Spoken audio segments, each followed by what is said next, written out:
लोग है ना दांत की कदर इसलिए नहीं करते क्योंकि ये 32 दिए हैं भगवान ने। अगर ये किडनी की तरह 2 और हार्ट की तरह 1 होते तो लोग इसकी केयर करते। जो वो एक फ्लावर की तरह ब्रश खुल जाती है उसका। और मेरे मुंह में दांत ना हो, मैं देखो अब दूसरा फेस करके दिखाऊंगा कैसा लग रहा है। अजीब सा लग रहा है। अजीब से। जो ठंडा पानी पीने के बाद में हमें सेंसेशन होती है, तो क्या वो सिर्फ सेंसिटिविटी की वजह से होता है, नर्व्स की वजह से, क्या रीजन? तो आज का एपिसोड हमारा होने वाला है अनुभव त्यागी सर के साथ में, जिन्होंने 21 साल अपने लाइफ के इसी इंडस्ट्री को दिए है, डेंटिस्ट्री को। और आज बहुत ही ज़्यादा चीज़ें सीखने को मिलेगी और आप अपने आप को भी इम्प्रूव कर पाओगे, अपनी लाइफ को, अपनी डेंटल हेल्थ को इम्प्रूव कर पाओगे। तो ज़रूर पूरी वीडियो तक बने रहिए और पूरी वीडियो का आनंद लीजिए, और इसी के साथ में जो चीज़ें बताई जा रही है उसको अच्छे से फॉलो करो और आप अपनी स्माइल को हमेशा बरकरार रख सकते हो। तो सर, ज़्यादातर जो भी लोग आपके पास में आते हैं वो डेंटल की क्या प्रॉब्लम लेकर आते हैं जो फेस कर रहे हैं आजकल? पेन, और कह सकते हो आप जो एक छोटी सी कैविटी वो फीलिंग नहीं कराते, आप उसको कह सकते हो कि नेगलेक्ट कर रहे हैं वो अपनी चीज़ को।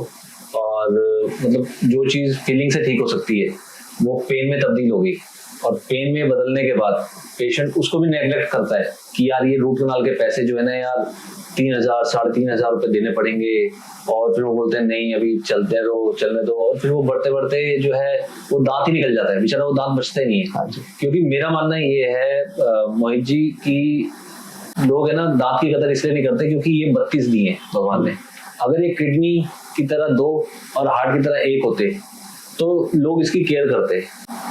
लेकिन डेंटल वाले में ना तो सोचते हैं यार एक दांत निकल गया तो हमारे पास अभी भी 31 बचे हैं, फिर एक और निकल गया 30 बचे हैं, तो वो धीरे धीरे जो है ना इस चीज को मतलब ऑफ करते चले जाते हैं, यार छोड़ो छोड़ो छोड़ो, ये चीज सही नहीं है, मेरा मानना ये है। और फिर पेशेंट आते हैं तो हम फिर भी उनको चेक करते हैं कि यार पेन में आ रहा है, ज्यादातर तो लोग पेन लेकर आते हैं, डॉक्टर साहब पेन हो रहा है, जब हम देखते हैं कहते हैं डॉक्टर साहब ये तो कल रात को ही टूटा है, मतलब इस तरीके से देखते हैं। लेकिन उनको ये नहीं पता होता कि वो धीरे धीरे फूड है ना वो ऑक्यूमुलेट हो रहा है, 2 दांत के बीच में खाना फंस रहा था, आपने हाइजीन मेंटेन नहीं करी, आपने ब्रश टेक्निक ढंग से यूज नहीं करी, जिसकी वजह से वो जो है वो पेन और वहां से ब्लीडिंग होने लगी। गम सर ये ब्लीडिंग हो रही है, हमने देखा वहां पे इतने सारा पार्टिकल निकल रहा है। सोचो इतनी सी जगह में इतना सारा फूड लॉन्जमेंट निकलता है, तो मैं भी कभी बार अचंभा रह जाता हूँ यार ये क्या हो रहा है। तो देखने में बहुत अजीब सा लगता है, अवेयरनेस की कमी है, सही बताऊं लोग नहीं रखते। नहीं तो लोग गुच्ची अरमानी के बैग खरीदते हैं और बढ़िया तरीके के अपना एप्पल के फोन रखते हैं, ठीक है ना, लेकिन दांतों में पैसा खर्च नहीं करते।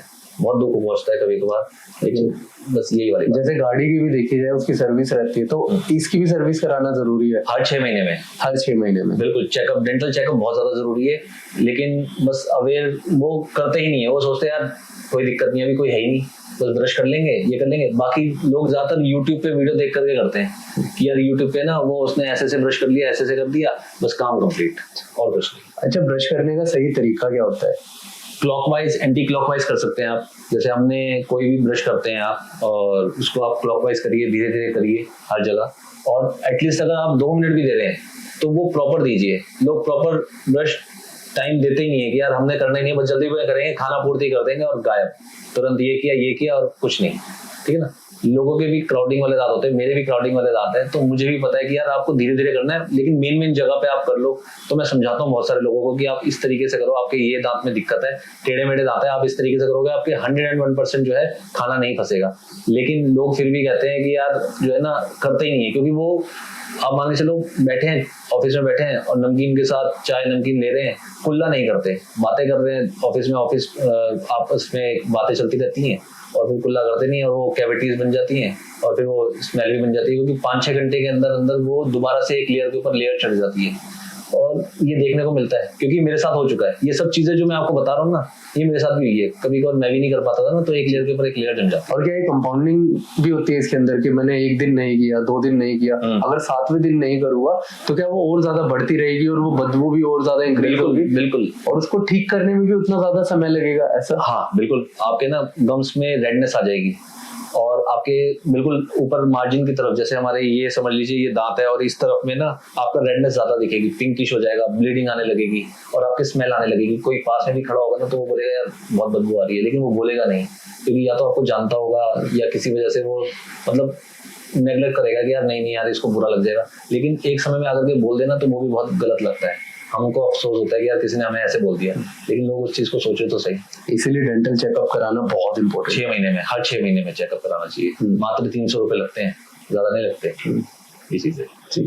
और अगर इसी के साथ में हम देखते हैं कि पेन जो आपने बताया, तो पेन के मेन कॉजेस क्या होते हैं जिसकी वजह से पेन हो रहा है किसी को दांत में, जो आपके पास आता है? मेन पेन लेके आते हैं, जैसे कैविटी जो थी वो दांत टूट गया, उसके बाद दांत पूरा का पूरा खोखला हो गया, बचा ही नहीं, रूट बची है, या मान के चलिए जो है ना क्या कहते हैं दांत हिल रहे हैं, तो पता लगता है कि भाई वो जो है ना ब्रश ही नहीं करते थे ढंग से।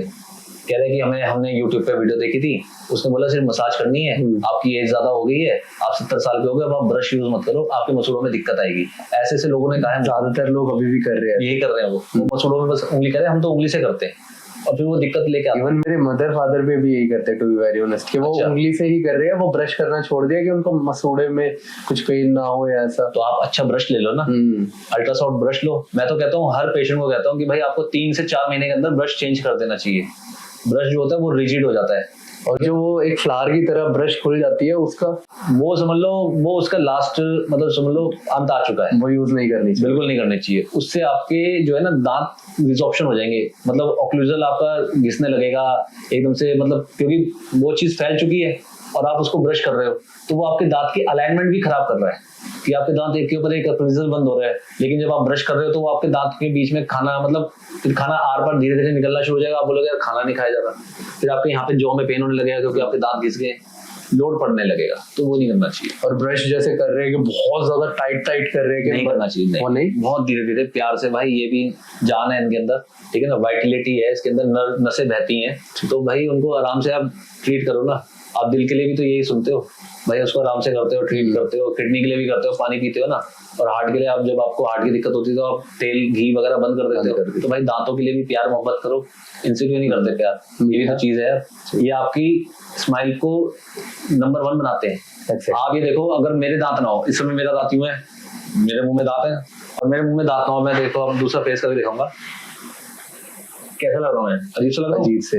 तो दांत एक आपकी लुक को बहुत बढ़िया देते हैं, और जॉ लाइन आपकी अच्छी होती है, ठीक है ना, और आप एक अच्छी पर्सनैलिटी लगते हो, जैसे आपकी है, आपकी स्माइलिंग इतनी बढ़िया है। Thank you sir. तो ये चीज है। और सर अगर हम देखें कि जॉ लाइन जो है उसके लिए आप कैसे, लाइक डेंटल में हम क्या कर सकते हैं? डेंटल में जॉ लाइन के लिए देखो, कहने वाले तो बहुत सारे कहते हैं, लेकिन इसमें जॉ लाइन आपकी लोग सर्जरी करवा रहे हैं आजकल, ठीक है ना। कोई भी फिल्म स्टार जो है वो बिना सर्जरी के पहले ही उनको प्रोड्यूसर बोल देता है कि भाई आपकी जॉ लाइन सही नहीं है, आप फलाना सर्जरी करवा के लाओ, ठीक है ना, और फिर उनकी सर्जरी होती है, उसके बाद वो आगे चलते हैं। लेकिन पहले के हीरो हीरोइन देखो, उनके बिल्कुल नॉर्मल लोग थे वो, ठीक है ना, और उसके बाद उन्होंने कभी सर्जरी करवाई नहीं और उनकी जॉ लाइन नेचुरल थी। तो हमने खुद छेड़छाड़ करी है। जॉ लाइन हमारी इसलिए खराब हो जाती है क्योंकि हम रात में बच्चों को ढंग से ब्रश ना करवाना, जिसकी वजह से हाइजीन मेंटेन ना करना, जिसकी वजह से दांत टूट जाते हैं। जब दांत टूट जाते हैं तो हमारी जो नीचे का जो रिज होती है उसकी अलाइनमेंट चेंज हो जाती है, ये मेरा मानना है, ठीक है ना। और किसी का क्या हो सकता है, वो अलग अलग, फैट भी बढ़ जाए तो उसकी वजह से भी जॉ लाइन बिल्कुल चेंज हो जाएगी, बिल्कुल हो जाएगी चेंज। किसी के स्वेलिंग आ जाती है, वो आपको पता ही है। जी सर, ये चीज है। और सर अगर हम देखें कि लाइक आपने बताया कि हमें ट्वाइस अ डे ब्रश करनी चाहिए, हाँ जी, तो वो कैसे करे और कब कब करे? देखो, एक तो मॉर्निंग में करना चाहिए हमें, और एक रात में करना चाहिए, और बाकी जो है क्या कहते हैं क्लॉकवाइज एंटी क्लॉकवाइज करना चाहिए। टंग क्लीनर से आप क्लीन कर सकते हो, ठीक है ना। बाकी टंग क्लीनर कौन सा यूज करें? टंग क्लीनर आप देखो, लोग ज्यादातर इसको जिबिया भी कहते हैं हिंदी में, कि यार वो तांबे वाली या वो मतलब मेटल वाली आती है यू शेप की, उससे इस तरीके से करते हैं। बाकी टंग क्लीनर जो है प्लास्टिक के भी आते हैं, हाँ प्लास्टिक के भी। कैंसर होने का भी डर है ऐसा? नहीं, अगर आप उसको तेजी से रगड़ोगे कोई चीज कैंसर नहीं करती है। कैंसर आपकी इनहाइजीन करेगी, या आपने अति कर दिया, किसी चीज की अति सही नहीं होती ना, तो वो अल्सर हो जाता है, और वो अल्सर जो है वो चेंज होते फिर आपको परेशानी करता है। तो हर चीज को आप नॉर्मल तरीके से करो, तो बस ये चीज है। और सिर्फ कोई अगर कोई आपको ये देख रहा है, वो क्या डेली रूटीन करे जिससे कि वो 5 से 10 मिनट के अंदर अपने दांतों को बहुत ज्यादा हेल्दी रख सकते हैं? कोई ऐसा रूटीन कि हाँ भाई 5 से 10 मिनट तुम करो, बस जैसे आपने बताया वो ब्रश करेगी, वो टंग को क्लीन करेगी और इसके साथ में उसके साथ में क्या करना है, पूरे दिन उनको पानी पीना है, 4 से 5 लीटर पानी पीना ही पीना है, हाइजीन मेंटेन रखनी है। और उसके बाद जो है मान के चलिए आप जब भी कोई भी शुगर आइटम वाली चीज नहीं लेनी, जैसे कोल्ड ड्रिंक, बहुत से लोगों को आदत है कि भाई खाने के साथ जो है ना, दोपहर के खाने के साथ कोल्ड ड्रिंक पीनी है, ठीक है, वो चीज सही नहीं है। अगर आप वो चीज लोगे और शुगर भी लोगे रेगुलर, तो फिर आपके कैविटी होगी, चाहे आप 2 बार ब्रश कर लो, क्योंकि हर चीज की अति नहीं होनी चाहिए कि आप रोज ही यार कोल्ड ड्रिंक ले रहे हो, वो चीज आपके इनेमल को घिसा देगी ना, घिस जाएगा ना, रिजॉर्प्शन हो जाएगी, तो ये चीज सही नहीं है। इनेमल का घिसने से ही क्या हमारे दांत पीले भी होते हैं? दांत पीले होने का रीजन क्या है? बिल्कुल दांत पीले होने का रीजन भी यही है कि हमारा जो है इनेमल घिसता है तो सेकेंडरी डेंटिन आ जाता है, तो वो एक तरीके से छवि पैदा करता है येलो कलर की सेकेंडरी डेंटिन, जिसकी वजह से वो येलोनेस दिखती है, ठीक है ना। तो इसीलिए हमें अपने इनेमल को बचा के रखना है। सबसे स्ट्रॉन्गेस्ट पार्ट होता है, आपकी हड्डी से मजबूत पार्ट जो है वो इनेमल है हमारा। तो लेकिन उसके बाद भी लोग जो है उसकी केयर नहीं करते ना, तो ये बहुत दुख होता है। एज अ डेंटिस्ट मैं ये सोचता हूँ। तो क्या दांतों का पीले होने का कारण क्या क्या मेन कारण रहते हैं, आप बताइए? पीले होने का कॉफी ज्यादा पीना, चाय ज्यादा लेना, ये चीजें दांतों को खराब करती है। लेकिन कह सकते हो आप, लोग लेते हैं, लोग पसंद करते हैं कॉफी चाय पीना, और बाकी प्रॉपर जो है हाइजीन मेंटेन नहीं रखते। उनको हाइजीन मेंटेन रखनी चाहिए। और उसके बाद जो है ये चीजें जो है ना पीलापन क्रिएट करती हैं, ये बात है। अगर हम बात करें दातुन वर्सेस कोलगेट अच्छा, दातुन वर्सेस कोलगेट, देखो अगर हम आयुर्वेदा में जाएं जी, तो मैं ये कहूँगा कि दातुन जो है ना बहुत अच्छी होती है। और पहले के लोग ये करते थे जब फोन नहीं था, ठीक है ना। अब 40 साल की मेरी एज हो गई, तो अपना मैं पीतमपुरा में जब रहता था तो वहाँ पे डिस्ट्रिक्ट पार्क था, वहाँ पे दातुन मिलती थी, और आज भी लोग दातुन करते हैं, और मैं दातुन को बहुत अच्छा मानता हूँ।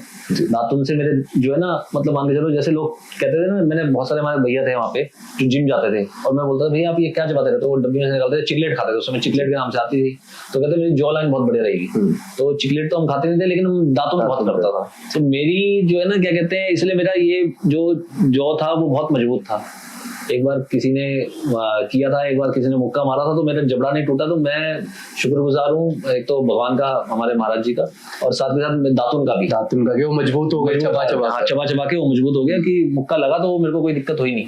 तो बाकी ठीक है। और बाकी ब्रश जो है, ब्रश अपनी जगह है, बिल्कुल। ब्रश जो है वो आपको आपके हल जहाँ जहाँ पे कॉन्टेक्ट पॉइंट्स है वहाँ पे खाना निकालेगा आपका, ठीक है ना, खाना जमने नहीं देगा, और हाइजीन मेंटेन रखेगा। और एक उसमें पेस्ट आप यूज कर रहे हो तो वो आपको एक खुशबू देता है अलग से, एक फ्रेशनेस देता है, ताजगी मिलती है। और ये ताजगी का कारण क्या होता है कि उसके अंदर मिंट होता है या कुछ ऐसा फॉर्मूला? हाँ, वो डालते हैं, जो भी उसके अंदर हम वो यूज करते हैं, तो उन चीजों को आप कह सकते हो कि मतलब वो खुशबू के लिए डालते हैं। मिंट वाला आता है, रेड वाला आता है, अलग अलग फ्लेवर टाइप के होते हैं वो चीज, जो भी उसके अंदर मिलाते हैं वो उस चीज के लिए। और जैसे कई लोग आते हैं, जैसे आपने बताया पेन होता है कि वो गम्स के अंदर ब्लीडिंग हो रही है, ये उसका कारण क्या होता है ज्यादातर? कि गम्स में बहुत ज्यादा खाना फंसा हुआ होना, वहां पे इतना ज्यादा खाना फंसा होता है कि जिसकी वजह से गम्स में ब्लीडिंग हो रही होती है। और जब हम उसको निकालते हैं तो उसको 2-3 बार जाकर के क्लीन करते हैं, तो देन उसके बाद वो ब्लीडिंग बंद हो जाती है, और गम्स जो है वापस पिंकिश हो जाता है, रेडनेस बहुत ज्यादा बढ़ जाती है। उस रेडनेस को कम करने के लिए हम क्लीनिंग करते हैं, और क्लीनिंग करने के बाद वो पिंकिश हो जाता है और ठीक हो जाता है पेशेंट। ये चीज है। लेकिन उसमें थोड़ा समय लगता है। अगर वो गम्स ब्लीडिंग जो है ज्यादा लंबे समय तक होगी तो आपकी बोन लॉस हो जाएगी, दांत के अंदर का बोन लॉस हो जाएगा, रिजॉर्प्शन हो जाएगा, पॉकेट फॉर्मेशन हो जाएगी, और वो पॉकेट बनेगी तो वो क्या करेगी, वो दांत को हिला देगी। लिगामेंट्स होते हैं ना, पेरिडोंटल लिगामेंट्स, जैसे अपना सिग्नेचर ब्रिज मान लो जी, मेरे एग्जांपल अलग तरीके के मिलेंगे आपको, क्योंकि जैसे सिग्नेचर ब्रिज है वहाँ बंधा हुआ है ना, तो ऐसे लिगामेंट्स भी जो होते हैं, पेरिडोंटल लिगामेंट, पीडीएल कहते हैं उसको, वो भी हमारे जो सॉकेट और दांत को, एल्वियोली बोन को मतलब बांध के रखता है दांत के साथ, ठीक है ना। तो इस वजह से वो लिगामेंट जो है, जब आप पॉकेट बन जाएगी तो वो लिगामेंट टूटने शुरू हो जाएंगे और वो दांत अपनी जगह पे हिलने लगेगा। तो ये कंडीशन आती है। इस चीज को बचने के लिए आपको चेकअप, क्लीनिंग और बहुत ज्यादा जरूरी है। फिर लोग इस चीज को नेग्लेक्ट करते हैं, जब नेग्लेक्ट करते हैं तो वो दांत निकल जाता है, और देन इम्प्लांट का खर्चा आता है। लोग कहते हैं मैं आजकल उतारने चढ़ाने वाला नहीं लगवाएंगे, क्योंकि भाई खाना खाते खाते कभी शादी में किसी की प्लेट में या अपनी प्लेट में गिर गया तो इंसल्ट महसूस होती है, फिर इम्प्लांट के उनके पास पैसे नहीं होते, ठीक है ना।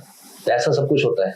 अगर यही चीज आज हार्ट वाले पेशेंट को बोल दो कि भाई नहीं जी आपके हार्ट में दिक्कत है, आपके 2 स्टंट डलने हैं, 1,75,000 रुपए का एक स्टंट है, 2 डलेंगे आपके कम से कम मान के चलो 3.5 लाख रुपए के, तो आदमी बोलेगा भैया बचा लो, दे दो ये ले लो और बचा दो। तो कार्डियोलॉजिस्ट से तुरंत बचा लेते हैं। तो लेकिन दांतों के मामले में इग्नोर करते हैं। तो अरे कोई नहीं हो जाएगा यार, बहुत है ये चीज है, जबकि में बहुत जरूरी चीज है। हाँ बिल्कुल जरूरी है। यहाँ से ही आपका समझ लो, आप जो खाना खा रहे हो ये चीज आपके अंदर जा रही है, इसी वजह से आपको सारी बीमारियां शुरू होती हैं। मान के चलिए जैसे आपको ये हार्ट की दिक्कत भी इसी से होती है, ठीक है ना। इसको इन्फेक्टिव एंडोकार्डाइटिस कहते हैं कि भाई आपने जो खाना खाते हो वो प्लाग आपका टूट के अंदर जा रहा है, वो आर्टरीज में जमा हो रहा है ना, तो वो जमा होने की वजह से ही दिक्कत आती है, क्योंकि बैक्टीरिया होता है और गंदगी होती है, वो अंदर जाकर के नसों में इकट्ठी हो रही है। तो इस वजह से आपको हार्ट की प्रॉब्लम भी इसी वजह से क्रिएट होती है। लेकिन लोग इस चीज को मानते नहीं है। उनको कहते हैं ना, अरे डॉक्टर साहब तो डरा रहे हैं सिर्फ इसलिए कि एक 3,000 रुपए का दांत लगवाने के लिए या 2,000 रुपए की सफाई करने के लिए डॉक्टर साहब ने तो हार्ट की एग्जाम्पल दे दिया। तो ये वाली बातें आती हैं, लेकिन लोग इस चीज को समझते नहीं है। ये समझना जरूरी है। हाँ बिल्कुल। और अगर हम देखते हैं कि लाइक जो लोग अभी भी बिलीव करते हैं कि भाई जैसे हमने ज्यादा तेज घिसा या फिर दांत निकल जाना, तो दांत निकलने का कारण ये भी रहता है कि हमारे मसूड़े बहुत ज्यादा कमजोर हो गए हो। और वो कमजोर कैसे हो जाते हैं? कमजोर मान के चलिए, एक तो ब्रश टेक्निक गलत, तेजी से उनके साथ बुरा बर्ताव किया गया, और बुरा बर्ताव करने के साथ साथ जो है क्या कहते हैं वहाँ पे वही डिपोजिशन, और ऊपर से किसी को जेनेटिक दिक्कत भी होती है कि भाई शुगर है, ठीक है ना, या कोई दिक्कत हो जाती है, उसकी वजह से भी जो दवाइयों का असर हो जाता है कभी कभार दांतों पे भी आ ही जाता है कभी कभार, ठीक है ना। और लेकिन मानना यही है कि लोग बस शुरुआत से अगर ध्यान रखें। एक मेरे पास पेशेंट का फोन आया था, तो उसने मुझे बोला कि मेरे को ना जेनेटिक जो है ना शुगर है, और मेरी उम्र 37 साल की है, नागलोई में रहता है, और सर मेरे मसूड़े ना सारे दांत हिल चुके हैं, क्योंकि उसको जेनेटिक दिक्कत थी, जेनेटिक शुगर थी। कह रहा मेरा जो बड़ा भाई है ना उसको भी शुगर है और मेरे फादर को थी, और 37 साल की उम्र में उसके सारे दांत हिल गए, क्योंकि जेनेटिक शुगर होने की वजह से उसके दांत हिल चुके थे। तो जेनेटिक तो ये जो है ना, मान के चलिए मैं मानता हूँ कि ये 10 में से या 100 में से 1 या 2 लोगों को होता होगा इस तरीके की। बाकी 98% जो है ना आदमी ठीक कर सकता है, अगर आदमी खुद चाहे तो, ठीक है ना। वो अपने दांतों को ठीक रखेगा, उसके गम्स सही रहेंगे तो कोई परेशानी नहीं आएगी। और जो ठंडा पानी पीने के बाद में हमें सेंसेशन होती है, तो क्या वो सिर्फ सेंसिटिविटी की वजह से होता है, नर्व्स की वजह से? क्या रीजन रहता है उसका? देखो, ठंडा पानी पीने की वजह से सेंसिटिविटी इसलिए हो जाती है कि हमने एकदम से डायरेक्ट पी लिया, और उस पे जो है ना एकदम से हमारे पल्प जो थी, या आप कह सकते हो दांत की जो ऊपर की परत थी, और वो दांत घिस चुके हैं, जैसे बहुत समय से पी रहे थे हम। और ये एकदम से ठंडा पानी आप सोचो कि 10-12 साल या 20 साल के बच्चे को लग जाएगा, नहीं, ये लगता है कम से कम मान के चलो आप 27-28 साल के बाद ठंडा पानी लगना शुरू होता है, क्योंकि जब तक है ना उन लोगों को हैबिट हो चुकी होती है कि अपने दांत का कैसे बंद करना है, किस तरीके से करना है। उसकी वजह से जहाँ पे दांत घिस चुके हैं, जैसे मेरे दांत देख ले, यहाँ सामने के दांत घिस गए, तो अगर मैं ठंडा पानी बहुत ज्यादा पीता हूँ तो मुझे लगता है, क्योंकि यहाँ पे घिस चुका है, अब 40 साल की एज में इतना दांत घिस चुका है, वो ऊपर के परत हट चुकी है, तो जैसे मैं ठंडा पानी ज्यादा पीता हूँ तो मेरे को लगता है बहुत ज्यादा, क्योंकि वो घिस चुका है वहाँ पे। मेरे हिसाब से जो है ना, आपको जब तक समझ आती है, लेकिन जब तक देर हो चुकी होती है, मान के चलो। और अगर हम ये देखा, हमने घिसने का है सभी चीजें, ओरल कैंसर है या जो दांतों में कैंसर है, माउथ में है, वो कैसे होता है और कैसे उसको प्रिवेंट करें? सबसे मेन कारण आप मान के चलो मोहित जी, जो मेन कारण है ना वो है तंबाकू। और तंबाकू लोग स्ट्रेस में ज्यादा ले लेते हैं, शौक में ले लेते हैं, शौक के तौर में खा लेते हैं, लेकिन वो ऐसी हैबिट बन जाती है कि वो कैंसर का कारण हो जाती है। और बहुत सारे लोग ऐसे कहते हैं, और अगर जो है ना कि भाई आप डॉक्टर को मत दिखाओ, डेंटिस्ट को मत दिखाओ, आप जो है ना क्या कहते हैं ऐसे ही ठीक हो जाओगे, आयुर्वेदा इस चीज से उस चीज से, लेकिन वो जब तक देर हो चुकी होती है, ठीक है। फिर मैंने बहुत सारी अपनी वीडियो में कहा है कि भाई अगर आप, बहुत सारे पेशेंट आते हैं मेरे पास, नौजवान आते हैं जो 20-21 साल के हैं, कहते हैं जी हमें आदत लग गई, हम जो है आईडीएल की पाइपलाइन में काम करते हैं, हम इसमें काम करते हैं, और मैं उनको बहुत समझाता भी हूँ कि भाई अगर तुमने ये नहीं लिया, अगर तुमने नहीं छोड़ा, तो तुम्हें कुछ नहीं होगा, तुम्हारे पास 10-12 लाख रुपए होने चाहिए, नहीं तो तुम्हारे कुल्ले की हड्डी लेंगे और जो है क्या कहते हैं फिर तुम्हारे यहाँ पे लगाई जाएगी। छोड़ दो, नहीं तो 10 लाख रुपए खर्चा रखो तुम, नहीं तो जो फिल्मों में, तो ये भी एग्जाम्पल देता हूँ, जैसे फिल्मों में पहले मुकेश आता था, अब कोई सुरेश आता है, उसके बाद तुम्हारा नाम आ जाएगा। तो मैं लोगों को देता हूँ ये वाली बात। और यही तंबाकू की बात रही। दूसरा जैसे सिगरेट वगैरह भी क्या इम्पैक्ट करता है दांतों में या ओरल हेल्थ के लिए? बिल्कुल करता है सिगरेट का, बल्कि मैंने ही ऐड देखा था फिल्म जब एक बार देखने गया था लास्ट टाइम, तो उसमें बता रहे थे कि धूम्रपान अगर हम छोड़ भी देते हैं तो वो अगर आपने 2-3 महीने भी धूम्रपान किया है तो उसके बाद भी आपको कार्डियक अरेस्ट भी आता है और आपके दांत तो खराब हो ही रहे हैं, वो तो खराब करेंगे, वो तो स्टेनिंग करते हैं। सबसे पहले तो स्मोकिंग कर रहे हो तो सबसे पहले आपको वो स्टेनिंग करेगा, यहाँ पे जो है ना दांतों के अंदर सारा सारा कालापन जम जाएगा। जब आपका वो चीज दांतों पे कालापन जम रही है तो आपके फेफड़ों में कितना जमता होगा, तो उसको वो चीज मानते नहीं है कि भाई हमने स्मोकिंग, फिर भी लोग करते हैं।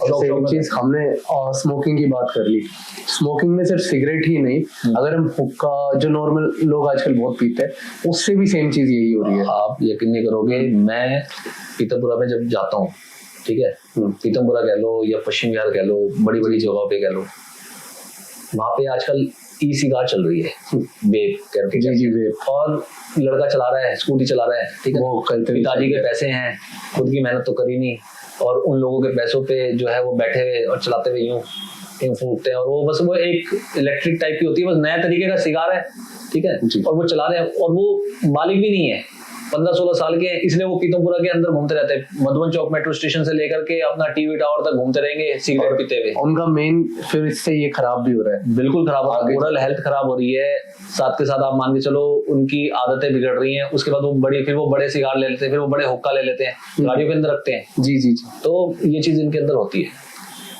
और जैसे बैड ब्रीथ क्या बहुत ज्यादा लोगों को ना आजकल फेस करना पड़ता है, तो बैड ब्रीथ के लिए वो कैसे उसको ठीक कर सकते हैं, क्या स्टेप बाय स्टेप उनका प्रोसेस रहेगा? देखिए, सबसे पहले टेक्निक है कि आपको ब्रश अच्छे से करना है, फिर टंग अच्छे से क्लीन करनी है, फिर माउथ वॉश यूज करना है। रात में हो सके तो आप एक बार बीटाडीन के गार्गल कर लो, तो मेरे हिसाब से वो बेस्ट है। बीटाडीन के गार्गल कैसे? बीटाडीन के पानी में डिल्यूट करके, ठीक है ना, आधे गिलास पानी में एक ढक्कन डाल लो, आधा ढक्कन डाल लो और उसके कुल्ले करो आप, वो बैक्टीरिया को खत्म करते हैं। लेकिन उससे अगर वो अंदर चली गई दिक्कत नहीं रहेगी? नहीं, लगाना नहीं होती है वो, लगाने के लिए तो लगाने वाली ऑइंटमेंट अलग आता है, इसलिए वो बीटाडीन गार्गल के नाम से आती है। अच्छा, गार्गल के नाम से भी आती है। तो वो आप कुल्ला करने के लिए देते हैं, वैसे आफ्टर सर्जरी देते हैं, लेकिन मेरे हिसाब से अगर आपको लगता है कि यार ये कुछ ज्यादा दिक्कत है तो आप ये चीज कर सकते हो, माउथ वॉश होते हैं, ठीक है। सबसे पहले आपने क्या करना है इस चीज को दूर करने के लिए, सबसे पहले तो आपने डॉक्टर के पास जाके अपना चेकअप कराना है कि भाई ये समस्या क्या है। ये नहीं कि खुद ही डॉक्टर बन जाओ और खुद ही लगे रहो, अरे यार ये कर लेता हूँ, अभी मैंने यूट्यूब पे देख लिया, ऐसे कर लेता हूँ, ये फ्लॉस ले आता हूँ। यार फ्लॉस करने का तरीका भी अगर आप डेंटिस्ट से सीख लोगे ना तो बहुत बढ़िया रहेगा। यूट्यूब से अगर आप सीखोगे तो फिर फायदा क्या है। अब फ्लॉस बता रहे थे, तो फ्लॉस करने का हर किसी के लिए अलग तरीका रहेगा या सबके लिए जनरल चलता है? नहीं, होता सब सेम ही है। तो आप बताइए वो कैसे रहता है? बस देखो, फ्लॉस 2 तरीके के आते हैं, एक तो थ्रेड वाला, एक ये फ्लॉस होता है। इस फ्लॉस को हमने यूज करना होता है और दांत के बीच में डालना है, और उसके बाद जो भी फूड लॉन्चमेंट है वो धीरे धीरे करके निकल जाएगा आराम से, कोई दिक्कत वाली बात नहीं। ऐसे ही एक धागे वाला आता है, तो धागे वाला जो होता है उसको धागे के थ्रू हम ऐसे करते हैं और फिर वो उससे निकल जाता है, ये वाली बात है। तो अगर ये खाना फंसा रह गया तो हमारे दांतों में बदबू भी रहेगी, साथ में कैविटी फॉर्म हो जाएगी और फिर दांत खराब हो जाएगा। फिर एक छोटा सा फ्लॉस जो आज 40 रुपए का पैकेट है, वो आपका जो है 8,000 का खर्चा आ जाएगा। आज 40 रुपए का पैकेट आपको बचा सकता है, बाद में नहीं तो 8,000 रुपए लगेंगे, फिर वो भारी लगेंगे। मैं वही तो कह रहा हूँ, अगर आप दांतों की सफाई को सिर्फ प्रिवेंशन से ही बचा सकते हो, आपको इतना लंबा खर्चा करने की जरूरत ही नहीं है। मैं तो ये कहूंगा, प्रिवेंशन करो, दांत बचे रहेंगे 100%। और जो माउथ वॉश बताया आपने, अब माउथ वॉश में ज्यादातर में अल्कोहल रहता है, तो क्या वो हम रेगुलर कर सकते हैं या कैसे उसकी साइकिल को रखना चाहिए हमें, और कौन सा माउथ वॉश यूज करना चाहिए जिसमें अल्कोहल है या नहीं? वैसे तो देखो, नॉन अल्कोहलिक भी आ रहे हैं आजकल जी, ठीक है ना। डिपेंड करते हैं कि किस तरीके की डिजीज है, उस तरीके का उनको माउथ वॉश प्रिस्क्राइब किया जाता है कि भाई वो बिना हम देखे बता नहीं सकते, लेकिन ज्यादातर जो है ना क्लोरोहेक्सिडाइन होता है, और आजकल अल्कोहल फ्री आते हैं, तो वो आप उनको यूज कर सकते हैं, कोई ऐसी बात नहीं है। डाइल्यूट करके करिए, आराम से हो जाएगा ये चीजें। परफेक्ट।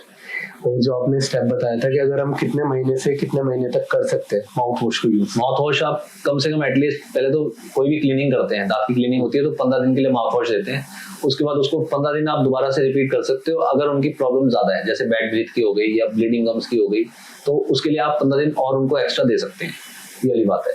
फिर उसके बाद आप 1 महीना करने के बाद उसे आप बंद कर दो, फिर उसके बाद आप 6 महीने बाद दोबारा डेंटिस्ट के पास जाओगे, चेकअप कराओगे, अगर नीड लगेगी तो जो डॉक्टर मतलब जो डेंटिस्ट हैं वो दोबारा से प्रिस्क्राइब कर देंगे, नहीं तो कोई ऐसी बात नहीं है। अच्छा, तो मतलब 1 महीने तक ही हम यूज कर सकते हैं, उससे ज्यादा मेरे हिसाब से नहीं करना चाहिए, बाकी करने वाले करते होंगे, लेकिन मैं अपने पेशेंट्स को 1 महीने से ज्यादा नहीं बोलता, भाई 1 महीने से ज्यादा मत यूज करो। ऐसी क्या गलती है जो हम रेगुलर करते हैं जो हमें नहीं करनी चाहिए? ऐसी क्या गलती है? हम रेगुलर गलती पानी स्किप करते हैं, पानी नहीं पीते। लोगों को मैं बोलता रह जाता हूँ कि भाई दवाई आपको दे रहा हूँ, इसके बाद आप पानी पी लेना, कुल्ला कर लेना, हर 3-3 घंटे में 20 सेकंड एक साइड रख लेना। लोग नहीं करते, ठीक है।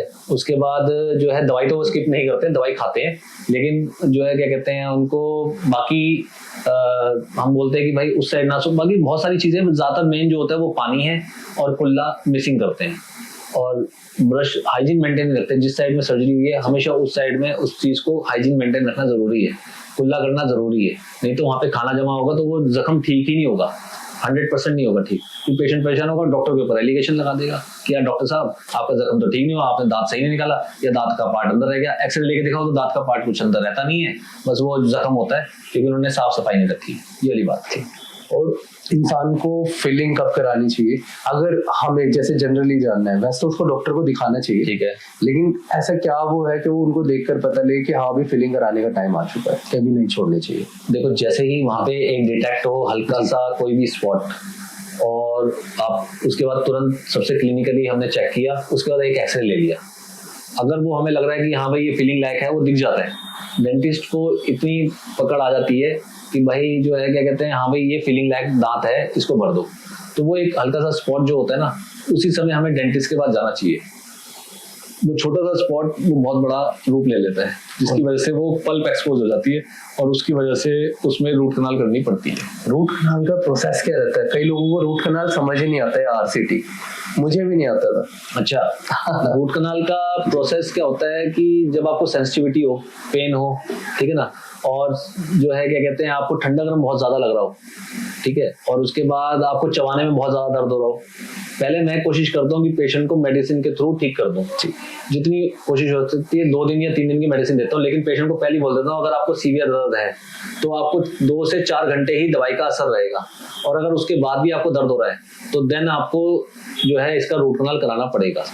एक्सरे हम ले लेते हैं, पता लग जाता है कि भाई ये जो कैविटी है अगर वो पल्प से बिल्कुल पल्प से जुड़ी हुई है, उसकी एक जो जगह है वो पल्प के साथ अटैच है जो कैविटी की, तो आप समझ लो उसमें रूट कनाल होना ही होना है, चाहे आप उसको मेडिसिन दे दो, चाहे आप उसके अंदर फिलिंग कर दोगे तो पेशेंट। रूट कनाल का रहता है कैसे? जैसे उसको निकाल देते दांत को, या फिर दांत को नहीं निकालते, दांत को अंदर से हम जो है मान के चलिए एक होल बनाते हैं, मैं आपको दिखाऊंगा अपने, मैंने वीडियो डाली हुई है, तो उसके अंदर हम एक जो है ना, मतलब कोई भी दांत है तो हम दांत को ड्रिल करते हैं, ड्रिल करने पे एक पल्प चैम्बर आता है, उस पल्प मतलब मैं कहता हूँ उसको नसों का घर, मैं अपनी भाषा में बता रहा हूँ आपको, उस नसों के घर में से हम उस जीवित पार्ट को रिमूव कर रहे हैं और उसको डेड कर रहे हैं, वाइटलिटी को खत्म करके नॉन वाइटल रूप में कर रहे हैं, तो वो एक रूट कनाल है। उसको नर्व हमने ब्लॉक कर दी, खत्म कर दिया, हमने ऊपर से जो उसका अपाइकल एरिया था उधर से हमने उसका ताल्लुकात जो है ना खत्म कर दिया, रिश्ता खत्म करवा दिया। और वो रिश्ता कैसे खत्म करते? फिलिंग से?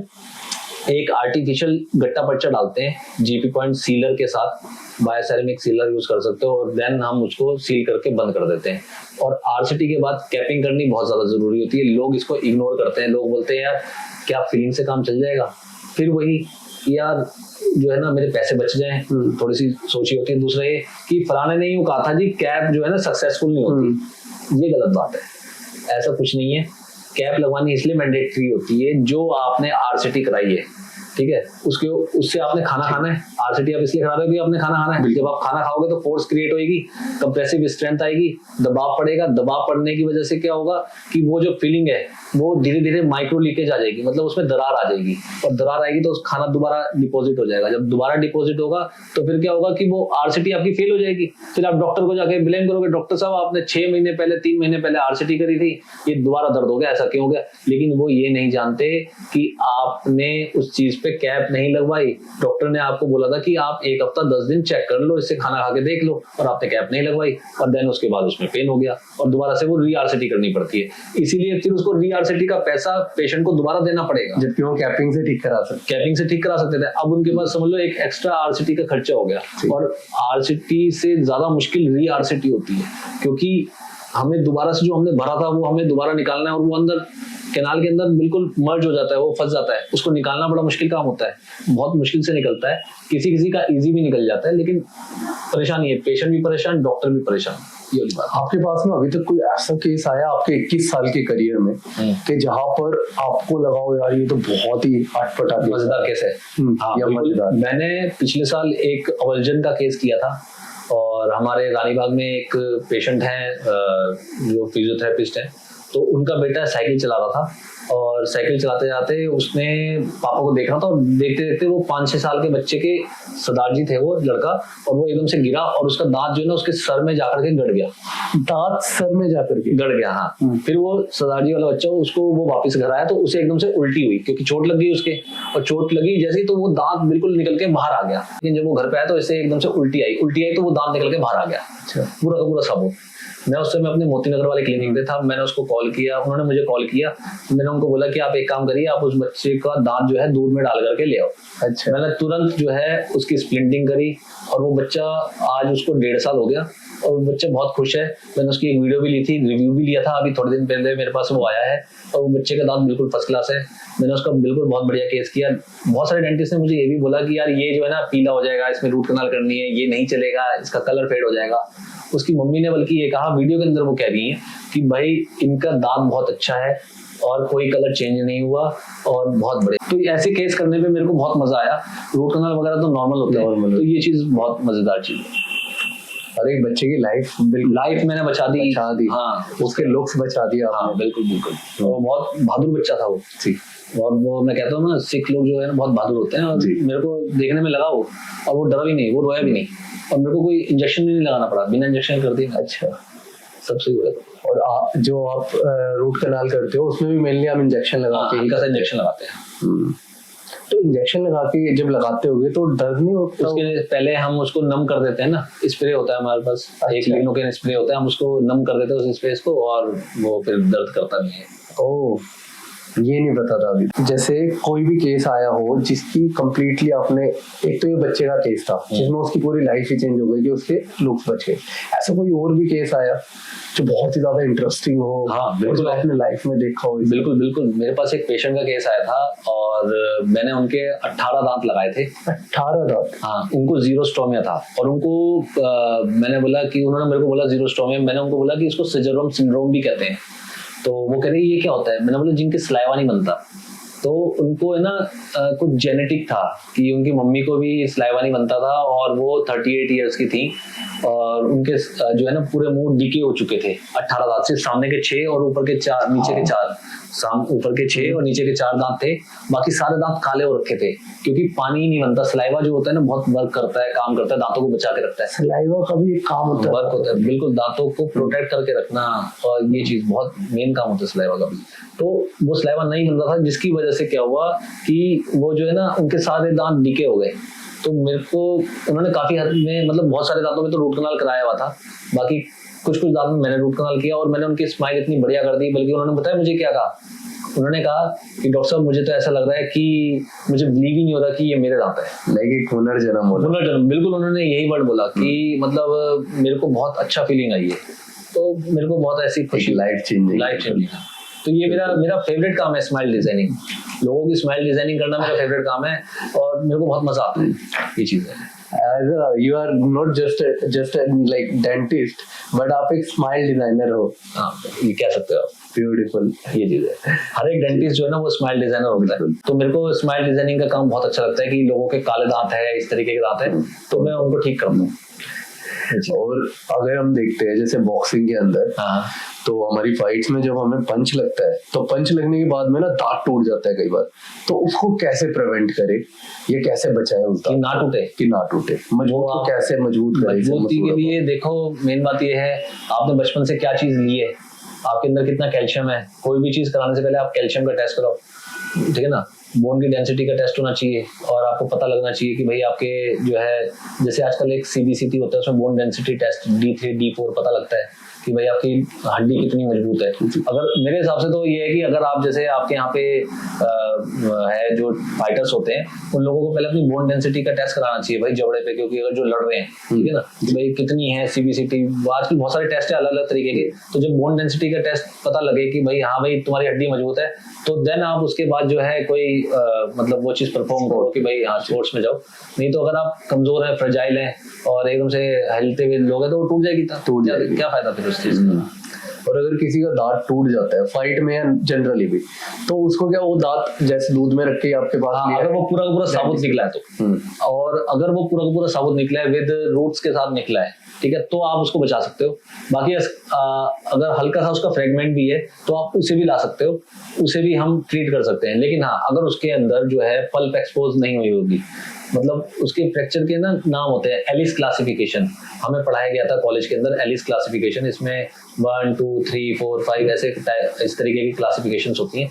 तो वो क्लिनिकल कंडीशन देखने के बाद पता लगती है कि ये कौन से क्लास में आता है, 1 में आ रहा है, 2 में आ रहा है, 3 में आ रहा है, डिपेंड करता है। अगर उसमें पल्प एक्सपोज आ गया तो देन गो फॉर आरसीटी, फिर आरसीटी करनी पड़ती है कभी कभार।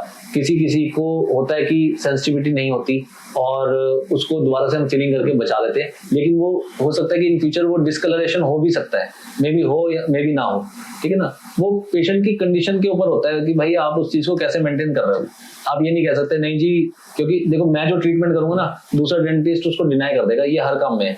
अब जैसे अगर आप फाइटिंग लाइन में है तो आप जो सिखा रहे हो, जो आप मूव सिखा रहे हो ये वाला, वो बोलेगा भाई इसको है ना इस तरीके से घुमा थोड़ा मॉडिफाई कर दो, तो वो हर किसी का है ना अपना अलग अलग मॉडिफिकेशन होता है। राइट। आपको एज इस डेंटिस्ट लाइन के अंदर कोई क्या आपको एक्सपीरियंस मिला जो आप दूसरों के साथ भी शेयर करोगे, जो इन जनरल भी लोगों को यूज में आए? देखो मैं बस ये जानता हूँ कि मेरा एक्सपीरियंस ये है कि आपको है ना डाउन टू अर्थ रहना है और कोशिश ये करनी है कि आप देखो पैसा तो है ना रिक्शे वाला भी कमा रहा है जी, और बेलदार बंदा भी कमा रहा है, हर कोई कमा रहा है। तो आपको ना इज्जत कमानी है, रेपुटेशन कमानी है, आपके ना ये चीज गिनी जाएगी। पैसा तो हम कभी भी कमा लेंगे, कोई दिक्कत वाली बात नहीं है, आज नहीं तो कल कमा लेंगे, आज नहीं है तो कल आ जाएगा। लेकिन अगर आप एक रिस्पेक्ट कमाते हैं तो आपको वो चीज बदले में बहुत अच्छी मिलती है। मेरा मानना ये है कर्म करो फल की चेष्टा मत करो। मैं ये जानता हूँ, ये आपने इस लाइन से भी सीखा हो। हाँ जी ये चीज। और अगर हम देखा जाए आपके पास में लास्ट 1 मिनट बचा हो और कोई आप ऐसी एडवाइस लोगों को देना चाहो जो उनको हेल्प करे, तो क्या एडवाइस होगी? मैं उनको ये कहूंगा कि भाई आप जो है सबसे अच्छा पहले जो है ब्रश करो अच्छे से, पानी पियो जी, ओरल हाइजीन मेंटेन रखो, ज्यादा जो है क्या कहते हैं चिप्स वगैरह ना खाओ, ठीक है, चॉकलेट ज्यादा ना खाओ, बर्थडे है कभी कभार चलेगा, जंक फूड ज्यादा ना खाओ, भाई पिज्जा पार्टी नहीं करनी चाहिए, बर्गर ये नहीं खाना चाहिए, कभी कभार वंस इन अ वाइल चलता है, आप 1 महीने में 1 बार या 2 बार खा सकते हो, ठीक है ना, बाकी सब कुछ सही है, ठीक है। ध्यान रखो बस अपना, ज्यादा किसी से लड़ाई झगड़ा नहीं करो, ठीक है, और कुछ भी चीजें जो है बच के रहो, क्योंकि लड़ाई झगड़े में भी दांत टूट जाते हैं, ठीक है ना, मानसिक स्थिति तो खराब होती है लेकिन दांत भी टूट ही जाते हैं। तो बस मैं यही कहना चाहूंगा, स्माइल खराब हो जाती है, स्माइल तो खराब होगी, उसके लिए फिर हम बैठे हैं। हाँ जी, पीछे जी। Thank you so much sir, आज आपके साथ में बहुत कुछ सीखने को मिला हम सभी को। बहुत बहुत धन्यवाद मोहित जी, मुझे भी बहुत खुशी हुई आपके साथ बात करके और बहुत आनंद आया। जी sir, thank you Mohit ji, thank you so much.